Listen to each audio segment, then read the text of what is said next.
The big question. ప్రార్థించే పెదవుల కన్నా సాయం చేసే చేతులే మేలా? ఇంగ్లండ్లో స్టోన్ హెంజ్ని మంత్రగాడు మెర్లిన్ నిర్మించాడా? గుజరాత్ పాలకులు ఖడ్గమృగాన్ని ఎవరికి బహుకరించారు? బండరాళ్ళకి దాహమేస్తే నదికి వెళ్ళి నీళ్లు తాగి వస్తాయా? హోలీ గ్రెయిల్ అంటే ఏమిటి?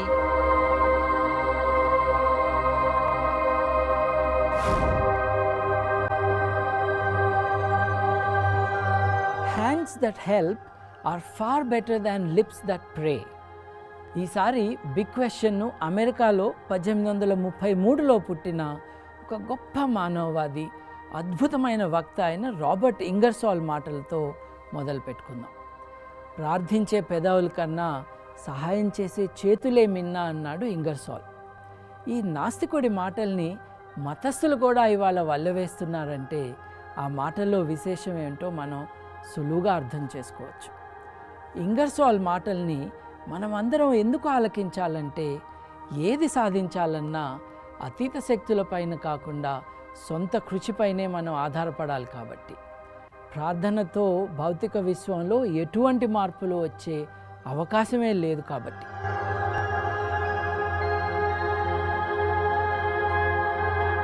ఇప్పుడు ఈ బొమ్మ చూడండి. ప్రార్థించే పెదవులేమో కానీ ఇక్కడ చేతులు కూడా ప్రార్థిస్తున్నాయి. విశ్వవిఖ్యాత జర్మన్ కళాకారుడు, ప్రింట్ మేకర్ ఆల్బ్రెక్ట్ డ్యూరర్ 1508లో వేసిన ప్రేయింగ్ హ్యాండ్స్ బొమ్మ ఇది. ఈయన వేసిన బొమ్మలలో యేసుక్రీస్తు జీవితంపై వేసినవి కొత్త శైలిని ఆవిష్కరించాయి.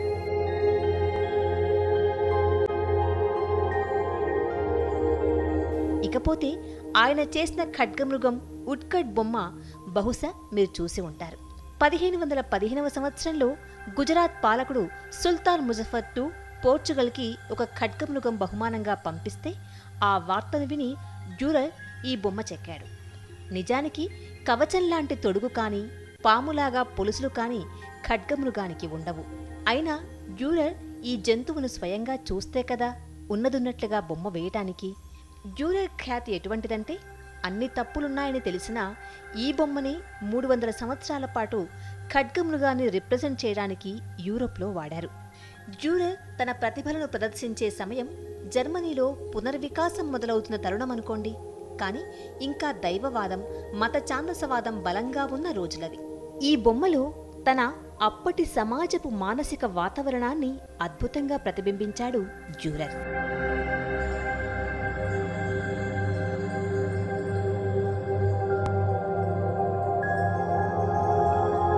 ఇంతకీ జర్మన్ పునర్వికాస యుగంలో ప్రథముల్లో ఒకడైన ఆల్బ్రెక్ట్ డ్యూరర్ దగ్గరికి ఎందుకు వచ్చామంటే, ఇదిగో ఆయన చెక్కిన ఇంగ్లాండ్ రాజు కింగ్ ఆర్థర్ శిల్పాన్ని చూడటానికి. కింగ్ ఆర్థర్ అంటే 6వ శతాబ్దంలో ఇంగ్లాండ్ను పరిపాలించిన రాజు అని అంటారు. కానీ ఆయన నిజంగా ఒక చారిత్రకమైన వ్యక్తి అని చెప్పటానికి రుజువులు మాత్రం లభించటం లేదు. ఇకపోతే జర్మనీలో ఉన్న కళాకారుడు ఇంగ్లాండ్ రాజు శిల్పాన్ని ఎందుకు చెక్కాడనుకుంటున్నారా? కింగ్ ఆర్థర్ కథలకున్న శక్తి అలాంటిది. ఈ కథల ప్రకారం ఆర్థర్ పుట్టింది వేల్స్లో, రాజ్యమేలింది ఇంగ్లాండ్లో. ఆయన పాలించాడు అన్న 6వ శతాబ్దం తరువాత 6 శతాబ్దాల పాటు ఆయన గురించి ఎక్కువ ప్రచారం జరగలేదు. కానీ 12వ శతాబ్దంలో జెఫ్రీ ఆఫ్ మోన్మోత్ అనే ఒక రచయిత బ్రిటన్ రాజుల చరిత్ర మీద రాసిన ఓ పుస్తకం ఆ పరిస్థితిని మార్చేసింది. అప్పుడు ప్రచారంలోకి వచ్చిన ఆర్థర్ వీరోచిత గాథలు ప్రజల నమ్మకాలను, యూరోపియన్ సాహిత్యాన్ని ఎంత ప్రభావితం చేశాయో చూస్తుంటే ఆశ్చర్యమేస్తుంది.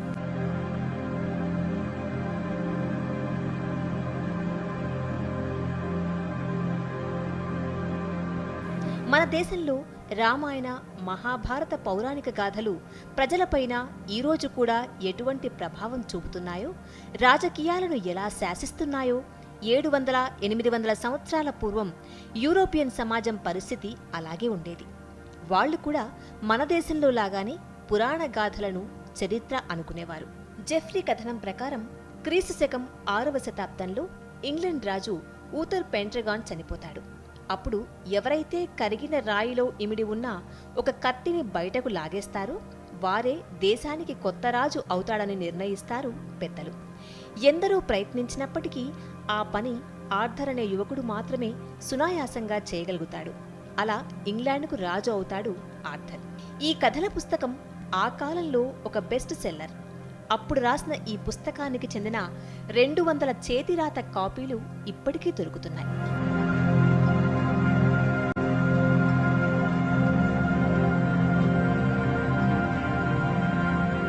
ఈ బెస్ట్ సెల్లర్ పుస్తకంలో ఏముంది? కింగ్ ఆర్థర్ విశేషాలు ఏమిటి? The big question.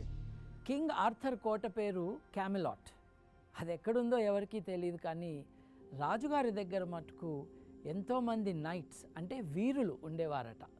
ఈ యోధులందరి గురించి ఎన్నో సాహసగాథలు కూడా ఉన్నాయి. సర్ ల్యాన్సెలాట్, అతని కుమారుడు సర్ గ్యాలహాడ్, ఇంకా సర్ పర్సివాల్ వంటి పేర్లు. అలాగే ఆర్థర్ రాజుగారి అద్భుతమైన కత్తి ఎక్స్కాలిబర్ గురించి ఈ గాథల్లో మనం వింటూ ఉంటాం. వీరందరూ కూడా ధర్మబద్ధమైన జీవితాలు గడిపారని, శూరత్వం ప్రదర్శించేవారని, అందుకే వారికి ఆర్థర్ తన దర్బారులో ప్రవేశం కల్పించాడన్నది ఒక నానుడి. తన దగ్గర ఉన్న ఈ వీరులందరూ కూడా సామరస్యంతో ఉండాలని, వారు అందరూ సమానులే అని తెలియజేయటానికి తమ సమావేశాలకు ఒక రౌండ్ టేబుల్ ఏర్పాటు చేశారు రాజుగారు. Nights of the round table అని వీరిని పిలుస్తారు. చిట్ట చివరకు అవెలాన్ అనే మాయాద్వీపంలో తనువు చాలిస్తాడు ఆర్థర్ రాజుగారు. బైబిల్లో ఒక కథ ఉంది. తనకు ద్రోహం జరిగే ముందు రాత్రి తన అనుయాయులు 12 మందితో యేసుక్రీస్తు భోజనం చేస్తాడు. ఆ భోజనంలో ఆయన వైన్ త్రాగడానికి ఒక కప్ వాడాడని, సిలువ వేసినప్పుడు కారిన యేసు రక్తాన్ని అరిమథియాకు చెందిన జోసెఫ్ ఆ కప్లోనే పట్టాడని, అందుకని ఆ కప్కు అద్భుత శక్తులున్నాయని ఒక నమ్మకం. ఈ కప్ని హోలీ గ్రెయిల్ అని పిలుస్తారు. మొట్టమొదటిసారి ఈ హోలీ గ్రెయిల్ కథను 12వ శతాబ్దానికి చెందిన క్రెతియా దో త్రాయ్ అనే కవి రచనలలో చూస్తాం. ఆర్థర్ పురాణాలలో రాజుగారి వీరులు ఈ హోలీ గ్రెయిల్ను వెతుకుతూ సాహస యాత్రలు చేస్తారు. వారిలో 4 ఎట్టకేలకు దానిని చూసి తరిస్తారు. ఒకరైతే దానిలోని అమృతాన్ని ఆస్వాదిస్తారు కూడా.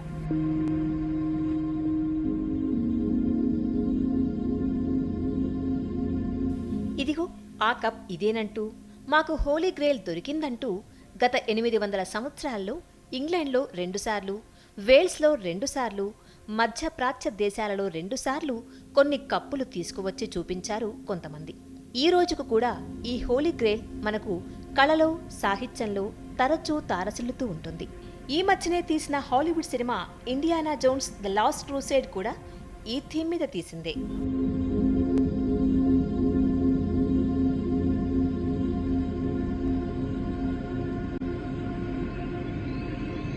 చూసారా, 12వ శతాబ్దపు నవలా రచయిత ఆలోచనకు, అప్పటి ఒక కవి ఊహకు చరిత్ర, సంస్కృతి ఎలా దాసోహమైపోయాయో. కింగ్ ఆర్థర్ దర్బార్లో మర్లిన్ అని ఒక గొప్ప మాంత్రికుడు ఉండేవాడని చెప్పుకుంటారు. ఈ మాయల మరాఠీ ఒక స్త్రీలోలుడు. కానీ అతని శక్తులకి స్త్రీలే కాదు, ప్రకృతి కూడా లొంగిపోయేదట.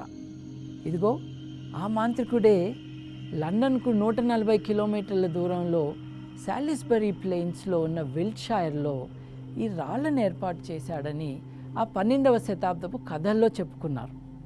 వీటిని స్టోన్ హెంజ్ అంటారు. ప్రపంచంలో అత్యంత ఎక్కువ మంది టూరిస్టులు సందర్శించే ప్రాచీన కాలపు రాతి యుగపు కట్టడాలవి. ముందు మట్టి దిబ్బలతో ఒక పెద్ద వలయం, తరువాత ఆ వలయంలో నీలం రంగు రాళ్లతో ఇంకో చిన్న వలయం. ఇవి 2 తమ రహస్యాలని ఛేదించమని మనల్ని కవ్విస్తూ ఉంటాయి.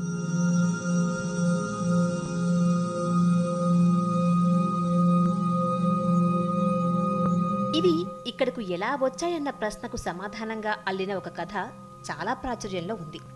ఈ రాళ్లు ఆరోగ్యాన్ని కాపాడటానికి పనికొస్తాయని ఆఫ్రికా నుండి వాటిని కొంతమంది దిగ్గజాలు అంటే జాయంట్స్ ఐర్లాండ్కు మోసుకువస్తారు. ఐర్లాండ్లో వైద్యానికి, గొప్పవారి అంత్యక్రియలు నిర్వహించడానికి ఈ రాళ్లను అక్కడ మౌంట్ కిలరౌస్ పైన రింగులా గుండ్రంగా పేరుస్తారు. ఇలా ఈ రాళ్లు ఐర్లాండ్కు వచ్చిన చాలా కాలానికి ఊథర్ పెండ్రగాన్ రాజ్యంలో ఏకంగా 3000 మంది రాజుగారి అనుచరులను కొంతమంది ద్రోహులు హత్య చేస్తారు. యుద్ధం గెలిచిన తరువాత విజయానికి ప్రతీకగా ఒక గొప్ప స్మారక చిహ్నాన్ని నిర్మించాలని, రాజుగారి పట్ల విధేయత చూపిన వారిని గౌరవించాలని, అందుకు ఆఫ్రికా నుండి ఐర్లాండ్కు దిగ్గజాలు తీసుకువచ్చిన రాళ్లను తీసుకువస్తే ఉత్తమంగా ఉంటుందని భావించారు. కానీ అంత పెద్ద బండరాళ్లను మోసేదేలా? నిజమే మరి. ఒక్కొక్కటి దాదాపు 3000 కిలోల బరువుండే ఆ బండరాళ్లను రవాణా చేసేదేలా? అప్పుడు మెర్లిన్ తన మాయాశక్తితో, మంత్రాలతో ఐర్లాండ్ నుండి ఈ రాళ్లను విల్ట్షైర్కి రప్పిస్తాడు. ఈ కథ హ్యారీ పోటర్లోనూ మీరు వినే ఉంటారు.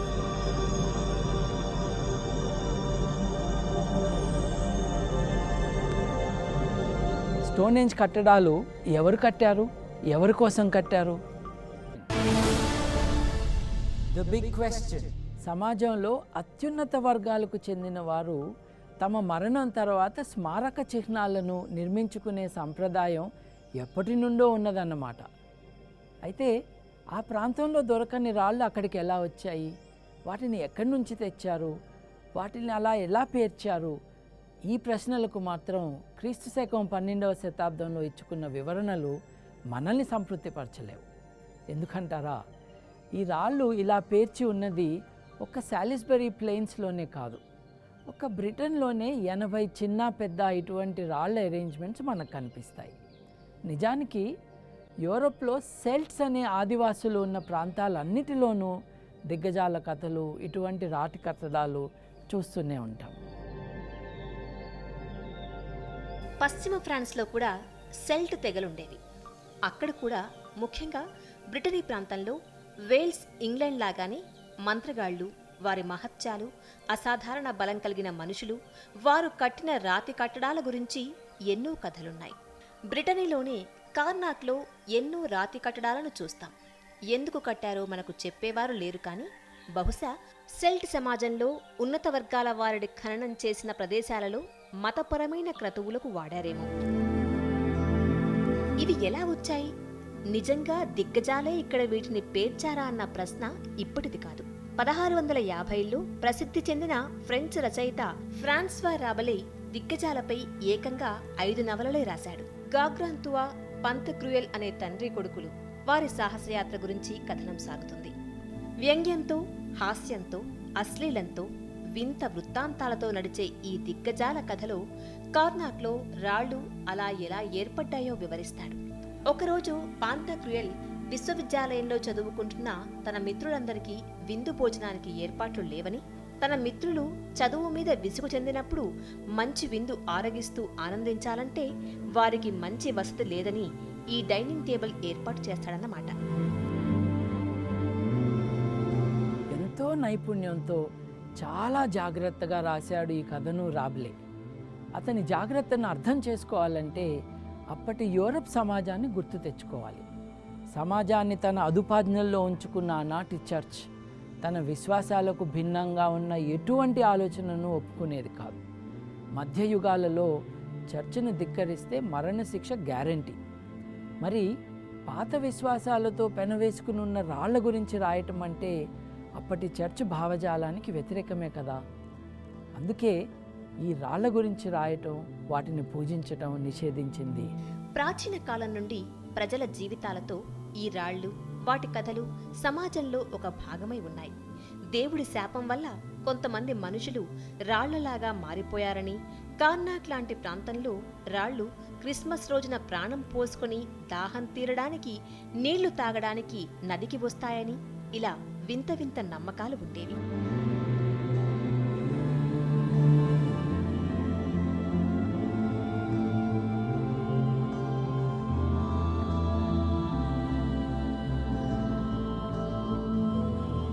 మధ్యయుగాల నాటి చర్చి తాను ఆమోదించని కథలకు, క్రతువులకు, మంత్రాలకు వ్యతిరేకంగా ఉండేది.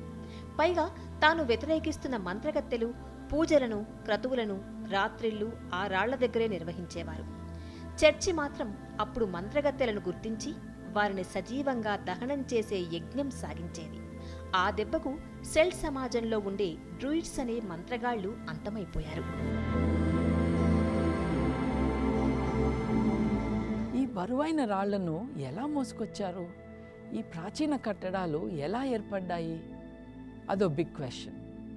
కానీ ఈ రాళ్ళని దిగ్గజాలు మోసుకొచ్చారని కానీ గ్రహాంతర వాసులు ఎక్కడి నుంచో తెచ్చారనటం మటుకు అర్థం లేని మాట. అవి మనుషులే చేశారు, మనుషులే తెచ్చారు, మనుషులే పేర్చారు. మనుషులకి అంత శక్తి ఉంది. నమ్మకం కుదరట్లేదా? ఒకసారి బీహార్లో మన దేశస్థుడు దశరథ్ మంజిని గుర్తు తెచ్చుకోండి. 1967లో తన ఊరికి హాస్పిటల్కి మధ్య ఓ పెద్ద పర్వతం ఉన్న కారణంగా అతని భార్యకి సమయానికి వైద్య సహాయం అందక పాపం చనిపోయింది. అంతే, ఇంకెవరికి ఇలా ఎప్పుడూ జరగకూడదని 22 ఏళ్ల పాటు కష్టపడి తన సొంత చేతులతో ఆ పర్వతాన్ని తొలిచి 30 అడుగులు వెడల్పున్న రోడ్డు వేశాడు మంజి. ఊరంతటికీ సహాయపడ్డాడు. ప్రార్థన చేయలేదు, సొంత చేతులతో చేశాడు. అందుకే మళ్ళీ గుర్తు తెచ్చుకుందాం ఇంగర్సాల్ గారు అన్న మాట, hands that help are far better than lips that pray అని.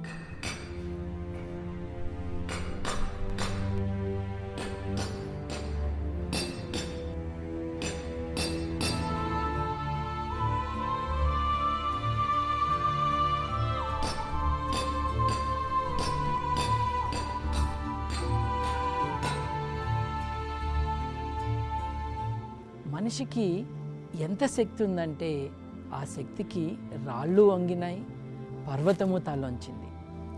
అటువంటి శక్తి మన పూర్వీకులకు ఉంది. ఆ శక్తితోనే ఈ రాళ్ళని పేర్చారు. అంతకంటే ఎక్కువ మేధాశక్తి కూడా ఉంది మన పూర్వీకులకి. ఆ శక్తిని వారు దేనికి వినియోగించారు? అదే విషయం వచ్చే వారం తెలుసుకుందాం ఇన్ ద బిగ్ క్వశ్చన్.